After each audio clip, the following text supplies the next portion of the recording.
Hello, welcome to my page and YouTube channel learn English. So আজকে আমাদের topic হচ্ছে third person singular number এবং third person plural number নিয়ে আমরা discuss করব। সো শুরু করা যাক। যারা বেসিক ইংলিশ শিখতে চান বা একদম গোড়ার থেকে ইংলিশ যারা শিখতে চান তাদের জন্য এই ভিডিওটা খুবই খুবই খুবই গুরুত্বপূর্ণ, বা যাদের সেন্টেন্স মেকিং এ প্রবলেম হয় তাদের জন্য এটা খুবই ইম্পর্টেন্ট। কারণ এরকম কোনো গ্রামাটিক্যাল মিস্টেক আপনার কখনোই কিন্তু কোনো ভালো কোনো কিছু নিয়ে আসবে না। সো এই ভিডিওটা ফার্স্ট টু লাস্ট আপনারা পুরোপুরি দেখবেন। সো শুরু করা যাক। আমরা যেটা বাংলায় বলি হচ্ছে সর্বনাম, সেটাই আমাদের ইংলিশে হয়ে গিয়েছে কি প্রোনাউন্স। আমরা বাংলার সর্বনামকে ইংলিশে বলি হচ্ছে প্রোনাউন্স। ওকে, এখন এই প্রোনাউন্সটাকে আমরা তিন ভাগে ভাগ করা হয়েছে। কি কি? ফার্স্ট পার্সন, সেকেন্ড পার্সন এবং থার্ড পার্সন। ওকে, এবার আমরা চলে আসি হচ্ছে কিভাবে আমরা ডিফারেন্সিয়েট করব যে সিঙ্গুলার না প্লুরাল। ওকে, ফার্স্টলি হচ্ছে ফার্স্ট পার্সনে আসি। ফার্স্ট পার্সনে এই যে দেখেন, সিঙ্গুলার মানে কি একজনকে বোঝায়, প্লুরাল মানে কি একের অধিককে বোঝায়। ওকে, সো ফার্স্ট পার্সন যদি সিঙ্গুলার হয় তাহলে সেক্ষেত্রে শুধু একটাই আসে, সেটা হচ্ছে আই। এবং যদি ফার্স্ট পার্সন প্লুরাল বলা হয়ে থাকে তখন আমরা ইউজ করি হচ্ছে ভি। আই মানে হচ্ছে আমি, একজনকে বোঝায়। ভি মানে হচ্ছে আমরা, প্লুরালকে বোঝায়। এটা হচ্ছে ফার্স্ট পার্সন। ফার্স্ট পার্সন মানে হচ্ছে আমি, আমরা। ওকে, সেকেন্ড পার্সন প্রোনাউন্স। সেকেন্ড পার্সনের ক্ষেত্রে একটা জিনিসই আসবে, ইউ। ইউ, এখন ইউটা সিঙ্গুলারও হতে পারে, ইউটা প্লুরালও হতে পারে, depends on the sentence and the subject, যে কি মিন করতে চাচ্ছে। Third person pronounce. থার্ড পার্সনটা একদম ইজিয়েস্ট, জাস্ট একটা জিনিসই মনে রাখবেন, আমি, আমরা, তুমি, তোমরা বাদে এই পৃথিবীতে যা কিছু আছে সবই হচ্ছে আপনার থার্ড পার্সন। এখন এটা সিঙ্গুলার হবে নাকি এটা প্লুরাল হবে, এটা আমার সেন্টেন্স দেখে আমি আইডেন্টিফাই করতে পারবো। এটার মানে এটাই না যে মানে আমরা অনেকেই এই রং কনসেপ্টটা আছে যে থার্ড পার্সন মানে হচ্ছে আপনার হি, শি, ইট, দে, এগুলোই হচ্ছে থার্ড পার্সন। নো, আমি, আমরা, তুমি, তোমরা বাদে যা আছে সবই হচ্ছে থার্ড পার্সন। এটা হি, শি, ইটও হতে পারে, এটা দে হতে পারে, হিজ আঙ্কেল হতে পারে, হ্যাঁ, তারপর হতে পারে হিজ বস হতে পারে, ডগ হতে পারে, ডগস হতে পারে, এগুলো থার্ড পার্সন হতে পারে। ওকে, নেক্সট হচ্ছে আমি কিছু এক্সাম্পল দিয়েছি এখানে, just to give you a clear view যে কিভাবে সেন্টেন্সটা গঠিত হয় ইন থার্ড পার্সন সিঙ্গুলার নাম্বারে। ওকে, কারণ এই ভুলটাই আমাদের বেশি হয় সেন্টেন্স মেকিং এ। আমরা সব পারি কিন্তু আমরা এই থার্ড পার্সন সিঙ্গুলার নাম্বারে যে ভুল করে ফেলেছি, ইভেন স্পিকিং এও এই ভুলটা বেশি হয়ে থাকে, যে আমি থার্ড পার্সন বলতেছি, আমি জানি না যে ভার্বটাকে কিভাবে আমাকে বলতে হবে। ঠিক আছে, সো এই ভিডিওটা হচ্ছে সবার জন্যই যাদের এই third person singular number related problem হয় বা আপনারা আইডেন্টিফাই করতে পারেন না। ওকে, সো এক্সাম্পলটা কি?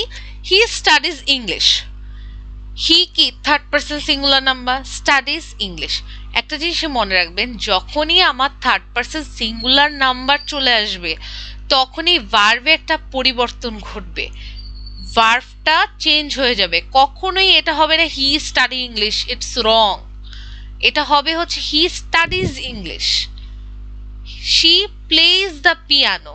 শি কি থার্ড পার্সন সিঙ্গুলার নাম্বার, যার ফলে আমার ভার্বটা চেঞ্জ হয়ে প্লে হয়ে গিয়েছে কি প্লেজ হয়ে গেছে।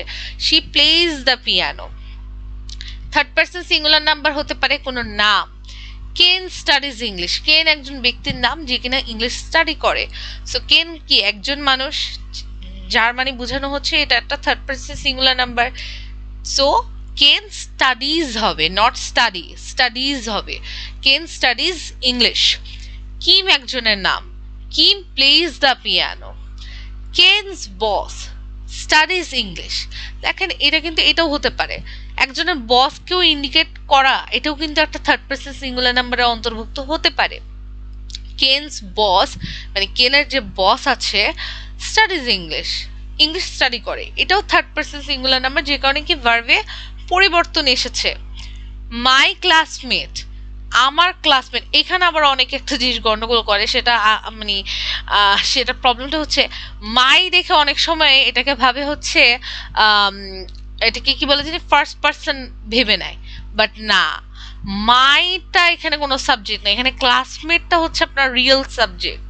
ঠিক আছে, যে my classmate plays the piano, মানে একটা জিনিস মনে রাখবে, ফার্স্ট পার্সন কিন্তু শুধু একটাই, সেটা হচ্ছে মানে সরি দুইটাই, আই এবং ভি, এটা বাদে আর কোনো কিছুই কিন্তু ফার্স্ট পার্সনে যাবে না। মাই কখনো ফার্স্ট পার্সনে যায় না, সো এটার সাথে এটা মিলাবেন না। মাই ক্লাসমেট যখন দেখবেন এটা হচ্ছে থার্ড পার্সন সিঙ্গুলার নাম্বার, এখানে third person singular number mainly কোনটা, সেটা হচ্ছে ক্লাসমেট। ঠিক আছে, সো মাই ক্লাসমেট যেহেতু বা ক্লাসমেট যেহেতু third person singular number, so play হয়ে যাবে হচ্ছে plays the piano. My sister studies English, আমার সিস্টার স্টাডিজ ইংলিশ, এখানে সিস্টারটা কি third person singular number. His uncle, তার আঙ্কেল প্লেজ দ্য পিয়ানো, এখানে আঙ্কেলটা কি third person singular number, so play হয়ে যাবে প্লেস। এখন থার্ড পার্সন সিঙ্গুলার নাম্বার আমাদের অনেকে প্রশ্ন থাকে, আমি কখন ইএস যুক্ত করব, কখন আমি এস যুক্ত করব। সো এটারও আমাদের একটা রুলস আছে, খুবই সিম্পল রুল, এটা ফলো করলে আপনারা বুঝতে পারবেন। এখানে আরেকটা জিনিসও বলি, যদি আপনারা রুল না পড়তে চান যে কোনটা কি, অন দ্যাট কেস কিছু ওয়ার্ড লিস্ট থাকে যেটা আমি আপনাদেরকে দিয়ে দিব, ওই একটা দুটো ওয়ার্ড আপনি ক্যাচ করতে পারলে বাকিগুলো আপনি অটোমেটিক্যালি কিন্তু বুঝতে পারবেন যে কোথায় ইএস বসবে কোথায় এস বসবে। সো এটাতে ঘাবড়ানোর কিছুই নেই। তারপর আপনি রুলটা একটু পড়ে রাখেন, কারণ সবসময় তো আর ওয়ার্ড গো থ্রু করা যায় না, রাইট? সো এইটা আপনাকে তখন হেল্প করবে, যে সাপোজ এমন একটা ওয়ার্ড পেয়ে গেলেন যেটা একটু ডিফারেন্ট আপনার ওই ওয়ার্ড লিস্টের বাহিরে, so on that case this rule will help you. Okay, এখন হচ্ছে আমরা রুলগুলো পড়ি যে কখন এস বা ইএস যুক্ত করব।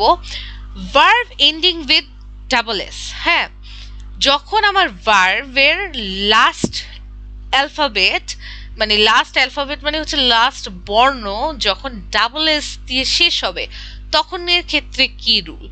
এক্সাম্পল, মিস, মিস মানে কি একটা ভার্ব, ঠিক আছে, মিস করা কাউকে বা মিস হয়ে যাওয়া বা হারিয়ে ফেলা, ঠিক আছে। সো মিস একটা ভার্ব যেটা যে ওয়ার্ডের মানে এনটা হচ্ছে ডাবল এস দিয়ে, সেখানে মিস হয়ে যাবে মিসেস, ইএস যুক্ত হয়ে যাবে। তার মানে কি শিখলেন, যে আমার যদি ভার্ব যেটা লাস্ট যদি মানে যেটা আমার ভার্বের যে ওয়ার্ডটা যদি শেষ হয় হচ্ছে ডাবল এস দিয়ে, অন দ্যাট কেস সেই ভার্ব যখন আমি চেঞ্জ করতে যাব তখন আমি ইএস যুক্ত করব থার্ড পার্সন সিঙ্গুলার নাম্বারের জন্য।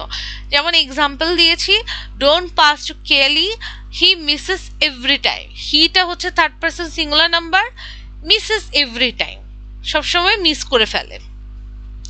ওকে, verbs ending with S H or CH, এখন আমার কিছু ভার্ব ওয়ার্ড যার শেষ হচ্ছে, যার এন্ডিং হচ্ছে এস এইচও থাকতে পারে বা সিএইচও থাকতে পারে, সেক্ষেত্রেও আমি ইএস বসিয়ে দিতে পারবো। Brush, brushes, match, matches. Okay, verbs ending with ex, যে ভার্বের লাস্ট অ্যালফাবেটটা বা বর্ণটা এক্স দিয়ে শেষ হবে সেখানেও আমি ইএস যুক্ত করতে পারবো। অ্যালেন ফিক্সেস, অ্যালেন হচ্ছে third person singular number, fix x দিয়ে শেষ হচ্ছে, ইএস যুক্ত করে দিলাম, সিম্পল। এবার হচ্ছে ভার্বস এন্ডিং উইথ ও, ও এর ক্ষেত্রেও আমি ইএস যুক্ত করতে পারবো, যেমন গো, গোস, ভার্বের লাস্ট অ্যালফাবেট বা বর্ণ যদি ও দিয়ে শেষ হয় তাহলে আমি ইএস যুক্ত করে দিতে পারবো, go, goes. Verbs ending with Y that come after a consonant, এটা একটু বুঝে শুনবেন। এখানে সবার আগে আমরা একটু বুঝি কনসোনেন্ট কি আর ভাওয়েল কি। ভাওয়েল হচ্ছে এই পাঁচটা ওয়ার্ড, দেখে নেন, আমি সরি একটু কার্সারটা ঘোরাচ্ছি, দেখে নেবেন। এই যে নিচের দিকে ভাওয়েল শুধু পাঁচটাই আছে, A E I O U, simple, এটা সবসময় মনে রাখবে। ভাওয়েল হচ্ছে এ আই ও ইউ, এই পাঁচটা বাদে যা কিছু অ্যালফাবেট পাবেন তাই হচ্ছে কনসোনেন্ট। ওকে, তো এখন এখানে আমাদের বলা হয়েছে ভার্বস এন্ডিং উইথ ওয়াই, মানে যে ভার্বের শেষ বর্ণটা ওয়াই দিয়ে শেষ হয় এবং ওয়াইটা কখন আসতেছে, একটা কনসোনেন্টের পরে। এখন আমি আপনাদেরকে বলি, ফ্লাই, হ্যাঁ, ফ্লাই একটা ওয়ার্ড শেষ হচ্ছে ওয়াই দিয়ে, এল, এই যেখানে যে ওয়াই এর আগে যে এলটা আছে সেটা কি, সেটা তো কনসোনেন্ট, রাইট? এটা তো ভাওয়েল না, কারণ ভাওয়েল কিন্তু আমার শুধু এই পাঁচটাই আছে, A E I O you, এটা বাদে যা অ্যালফাবেট আছে সবই কি কনসোনেন্ট, তার মানে এল কি আমার কনসোনেন্ট, তাহলে সেই ক্ষেত্রে ফ্লাই হয়ে যাবে ফ্লাইজ, ওয়াইটা উড়ে আই হয়ে যাবে, যুক্ত হবে কি ইএস, সিম্পল। ওকে, নেক্সট হচ্ছে এখানে আমরা কি বলেছিলাম ভাওয়েল মানে এ ই আই ও ইউ, এখন যদি এটা এরকম হয় প্লিজ, হ্যাঁ এখানে দেখেন প্লিজ, আমি এই কার্সরটা ফলো করেন, এই যে প্লিজ আছে ওয়াই দিয়ে আমার এন্ড হচ্ছে, ঠিক আছে, ওয়াই দিয়ে আমার ওয়ার্ডটা এন্ড হচ্ছে, কিন্তু তার আগে ওয়াই এর আগে যে অ্যালফাবেটটা, এটা কি এটা ভাওয়েল, এ তো ভাওয়েল, তাহলে অন দ্যাট কেস সেটাতে আপনি শুধু একটা এস যুক্ত করে দিতে পারেন, ঠিক আছে। তেমনি আরেকটা আমি হয়তো দিয়েছি এই যে 22, ইউ কি আমার ভাওয়েল, তার মানে আমি এস যুক্ত করে দিয়েছি, ডান।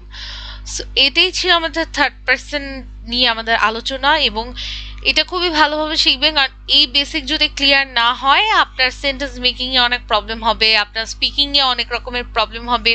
সো যাই হোক, ভিডিওটা যদি ইনফরমেটিভ লেগে থাকে প্লিজ লাইক দিবেন, কমেন্ট করবেন, এবং আরও যদি কোনো কোয়ারিজ থাকে ইংলিশ রিলেটেড প্লিজ আমাকে কমেন্ট করে জানিয়ে দিবেন। And thank you so much for watching my video, don't forget to subscribe my channel, thank you.